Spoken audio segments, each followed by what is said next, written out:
An attractive young woman tells her beauty school classmates that she's going to step out for about 15 minutes. Yet she never returns, leaving her entire community searching for her. First, her car is found. Then, days later, her dead, mutilated body turns up on the bank of the Columbia River. What follows is a lengthy search for clues and suspects, informants and false trails, a confession, a conviction, and a lingering question of was the right person sent to prison. Come with us as we look into the murder of Mackenzie Cowell. We will follow the twisting narratives of the informers and the investigators, clues and confessions, all in this dark and terrible case. Before we start, we would like to send our deepest sympathies to the loved ones of Mackenzie Nicole Cowell, who fell victim to the abominable acts described in this case.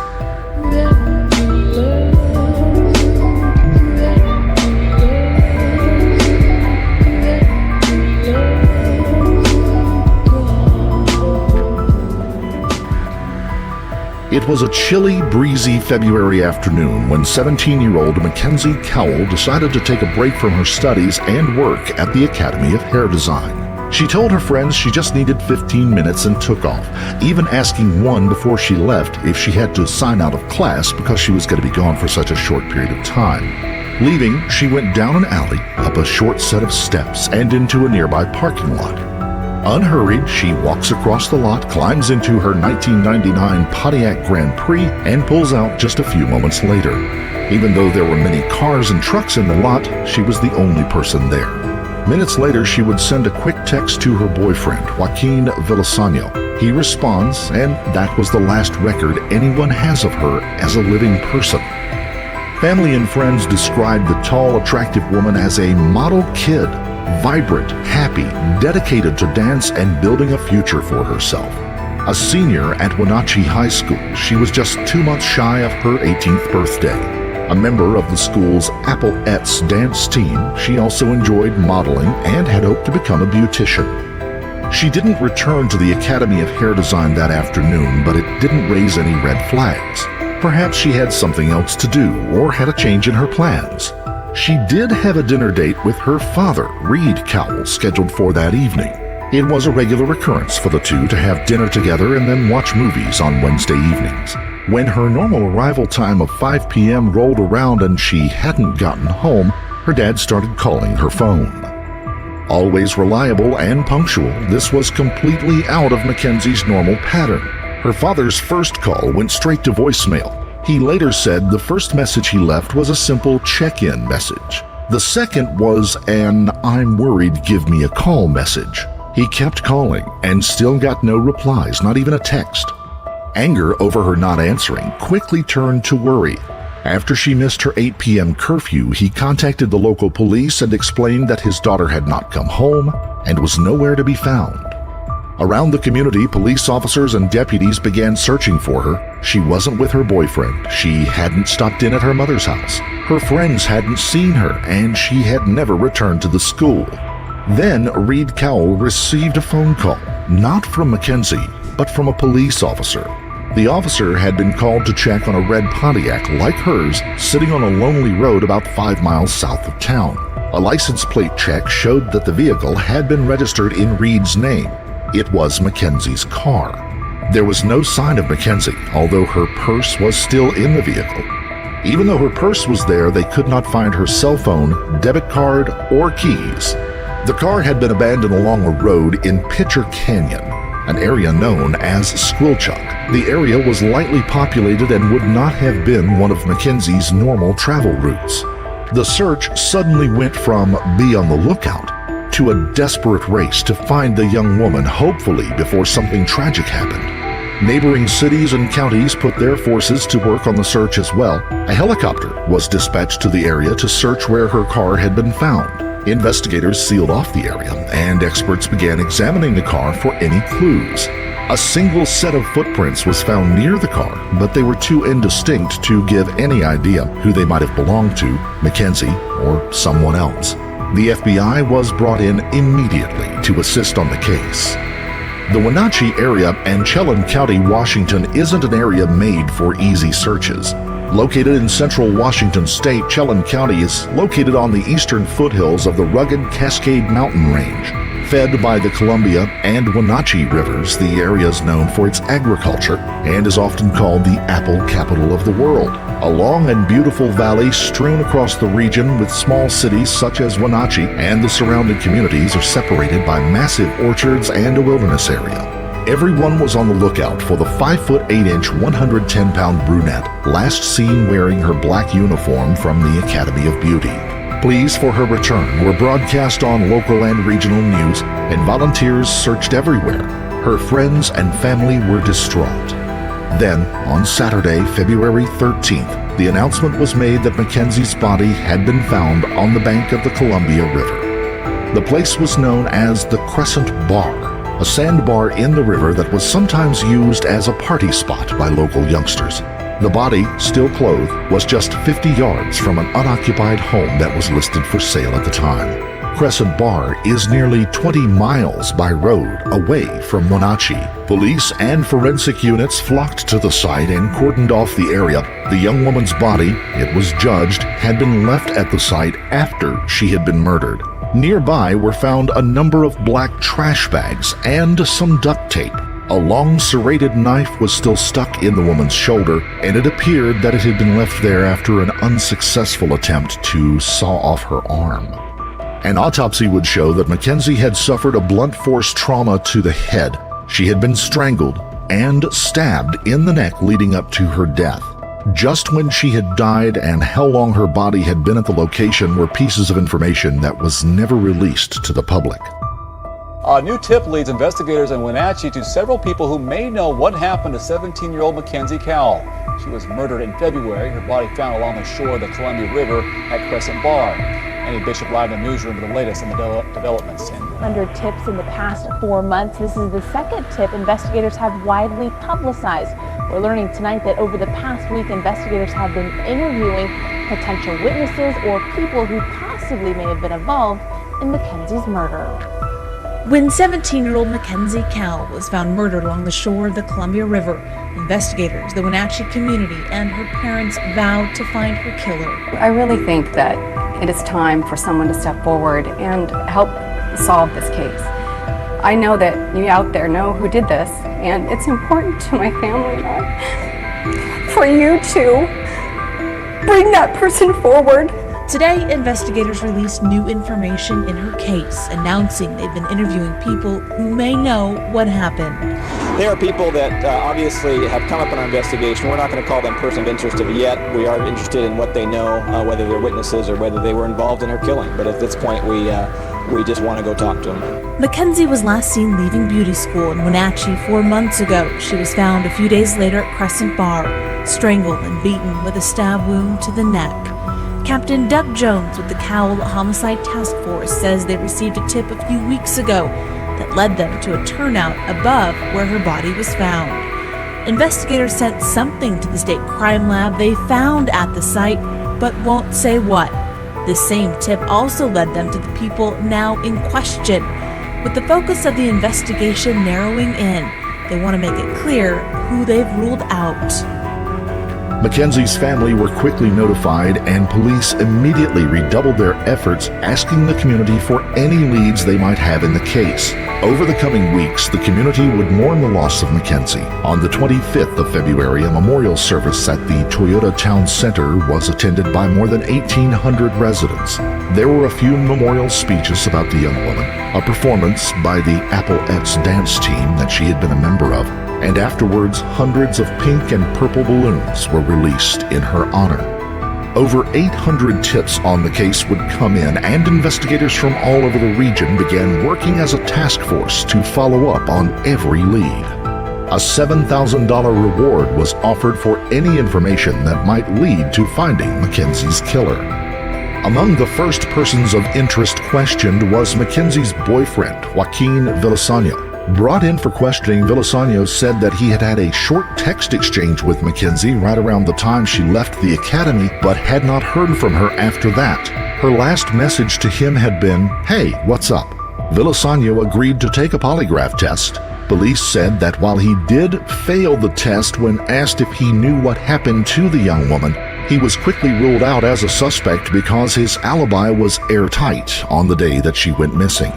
Also questioned right away was Joey Fisher, the boyfriend of Mackenzie's mother, Wendy Cowell. Police said witnesses had told them that there was a troubled relationship between Fisher and Mackenzie, and that there had been a fight between the two the day before. Police said they were quickly able to clear him of any involvement in the disappearance as well. With those two leads out of the way and completely cleared, they settled into the process of interviewing students and friends of Mackenzie's, both from her high school and the beauty school. The picture that came out of those interviews was just what her outward reputation was. She was a kind and considerate young woman who was very serious about her future. She was responsible and friendly and seemed to have no enemies whatsoever. Police continued to search for leads and clues, but nothing was coming up as the case wore on. Then a surprise witness appeared. Liz Reed, who had been a local police informant, came to them with a bizarre story to tell. Known to police as a drug dealer, prescription forger, and OxyContin addict, Reed outwardly had some credibility issues, but they knew that she also had inroads into the rougher side of life in the community. Her story named names and included details that matched up with evidence investigators had not released to the community at large. Liz Reed began to weave a tale that two men involved in local drug trafficking had abducted and then killed Mackenzie, accidentally taking her for someone that had been working as an informant and snitch. She told investigators the two men had made a video of the killing, a snuff film of the act that she was made to watch. She went on to describe that the men had strangled the young woman and then stabbed her to finish the job. "We strangled that to shut her up," Liz said the men told her. Liz gave a description of the knife used to kill Mackenzie. It was a pretty close match to what had been picked up as evidence. She also gave the location of the attack as a bluff that happened to overlook the Crescent Bar, the spot where Mackenzie's body had been found. Her story suddenly had clout. The two men named Samuel Cuevas and Emmanuel Budaceros were known to local law enforcement as well. Investigators on the Mackenzie Cowell task force quickly received permission to eavesdrop on the two men, and before long they were both brought in for questioning. After extensive efforts to pin them down and search for the video evidence, police came to the decision that both men had unshakable alibis covering them from the time of Mackenzie's disappearance until the discovery of her body. No records or traces of any reported video had been found. Cell phone data also showed that both men were nowhere near the scene of the crime at any point. Setos would later say that at the time he had been working at an honest job and was trying to lead a better life to take care of his young family. The false accusations and investigations, he claimed, nearly ruined him and his chance of pulling himself out of a troubled past. The police cleared the two men and went on with their investigation. Liz Reed's testimony to police was labeled as a fabrication, even though she still swore that she had told them the truth. However, she later recanted her story and would go on to tell interviewers that she had done so because she was afraid that someone would suspect her in the case if she didn't. Later on, Liz Reed would come back to investigators with another story, this time saying that she had been sent back out to the bluff above the Crescent Bar to find a ring that had fallen off of Mackenzie's finger. She told police that she had located it and produced a silvery ring with a tassel. Even though family members told police they had never seen her wearing the ring, defense attorneys would say that it was visible in one of the still photos that had been taken of the young woman. Cuevas and Cerro, though, both still had airtight alibis. Soon, new developments would lead investigators away from those two men and the questionable informant. It was August before authorities had gotten their next and most important lead. A letter from Theo Keys was received by investigators, and within the young man told of how his friend, Christopher Wilson, was the man who probably killed Mackenzie. Theo, himself another informant, had a history of mental illness and was serving jail time for exposing himself to a barista in town. The letter described Christopher Wilson as a strange man with a dark fascination with death and serial killers. It also alleges that there was a budding relationship between Chris and Mackenzie while they were both students at the Academy of Hair Design. On August the 11th, Chris was brought in and questioned by investigators. Tall, with hair dyed black, Chris was a quiet man whose personal style often featured eyeliner and clothes bought from thrift stores and vintage shops. His hobbies included performing folk music, and he kept a small circle of good friends. He was often described as someone who would stand out as odd in the small town of Wenatchee, but in Seattle he never would have received even a single raised eyebrow. In the police interview, Chris maintained that he really didn't know Mackenzie beyond attending the Academy of Hair Design together. Chris explained that he was there learning a trade so he could help his mother run a salon that she owned and have a career of his own. He said there had been no relationship at all between the two. Chris volunteered to provide a DNA sample, and multiple swabs were taken and sent off to the State Patrol Crime Lab. He was allowed to go back to his life. However, he did not fall off the radar of investigators. Instead, they leaned into the young man's life, his past, and the people around him. As the colors changed in Wenatchee, the local apple crop was brought in. October saw Christopher Wilson also being brought in. Investigators had more than a few questions for the 29-year-old man. They now had a report back from the state crime lab. Chris was initially helpful, as he had been before. Then they asked him about his whereabouts during the disappearance again, and he held to his earlier story. They then asked him how it was that his DNA had been found on some duct tape at the Crescent Bar crime scene near Mackenzie's body, the duct tape that also had her blood on it as well. "I don't see how that could be," he told investigators. "I want a lawyer." Chris, emotionless, then stopped. He just stopped talking. He was placed under arrest and charged with second-degree murder in the case of Mackenzie Cowell. He was placed under a $1 million bond. Did they have their man? Perhaps. Was the DNA found on the duct tape enough to catch a killer? Probably not, because it was only a partial match, something Chris was not initially aware of. The sample of blood from the duct tape included the match of the YSTR profile to the DNA swabs provided by Chris. The lab was only able to extract a small portion of the DNA strand that was found at the scene, and while incomplete, the match greatly narrowed the field of suspects. In this particular case, such a match could only happen to 1 out of 1,047 white males. Over the month and a half between his two appearances before investigators, a lot of legwork had been done in rooting out who Chris Wilson was and how he could be connected to the case.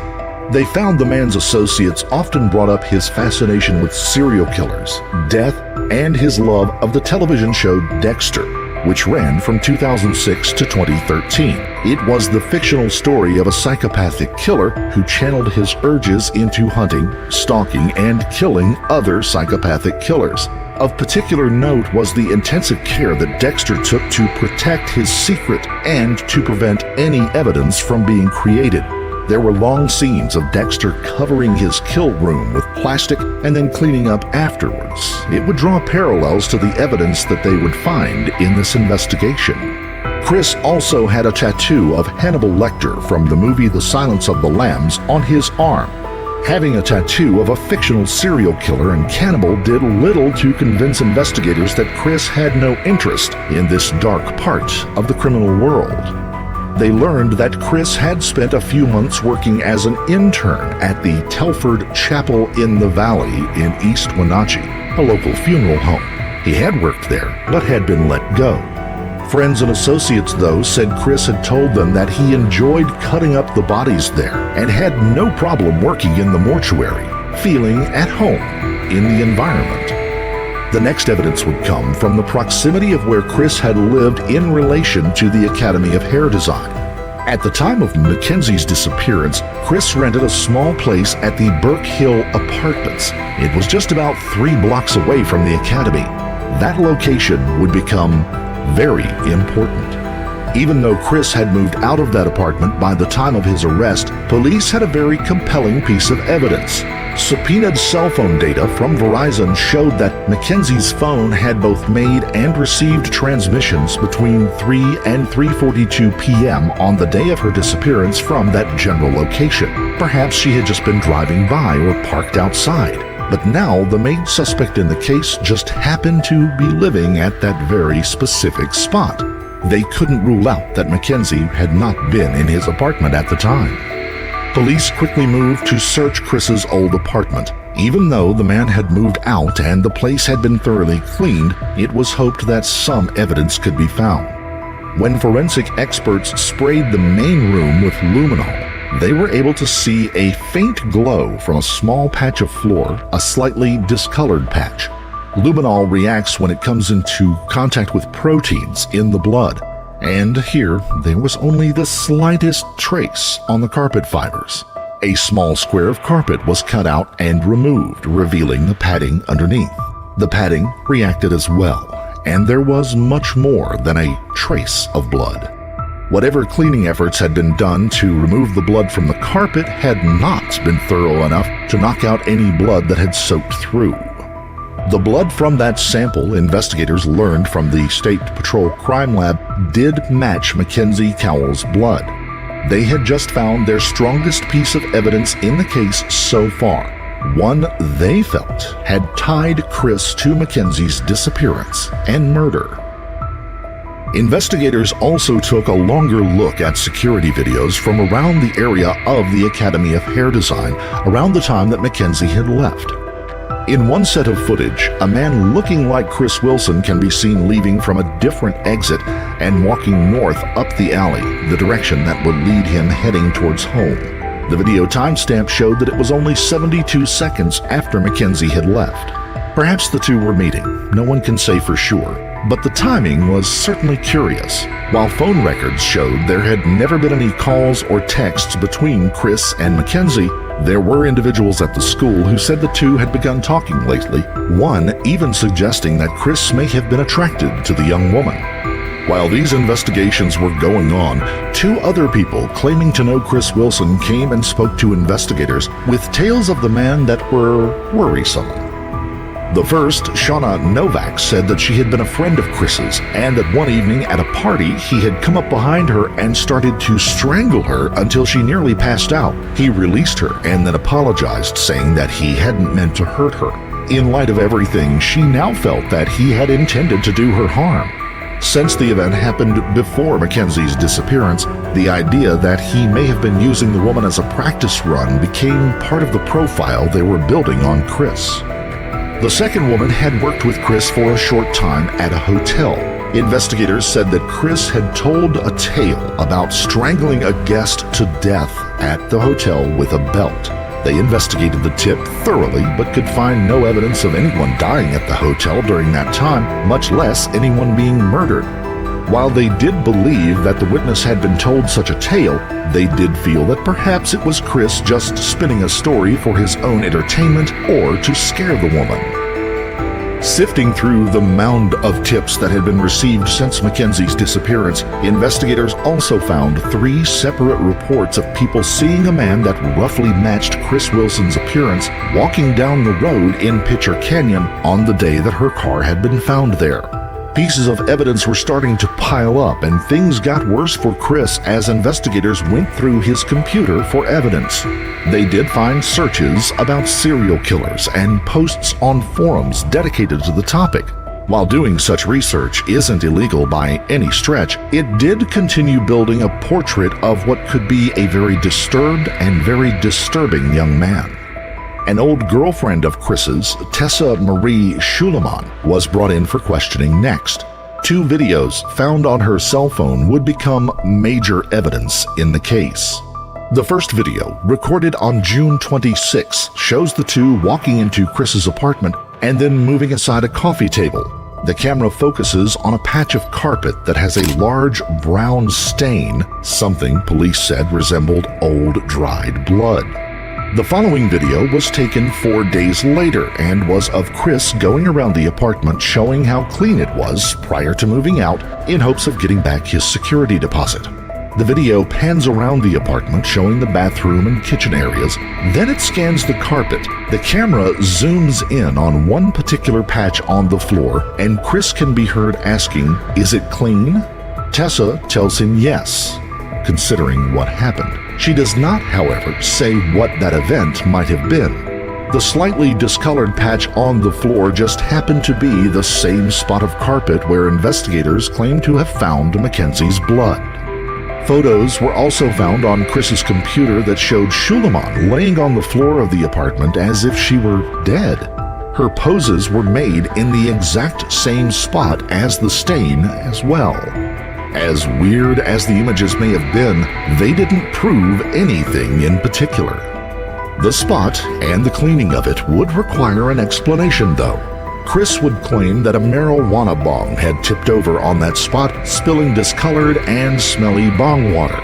To get the stain out, he had used Simply Green to remove the stain and get the smell out of his carpet. His defense insinuated that Mackenzie's blood had been planted there by police.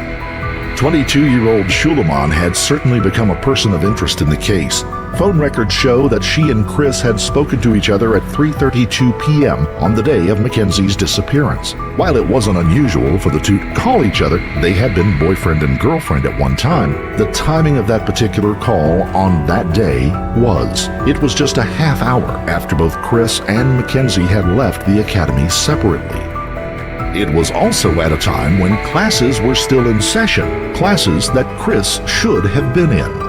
Records would show that he would contact Shuleman 5 more times that evening, and that he would borrow her car.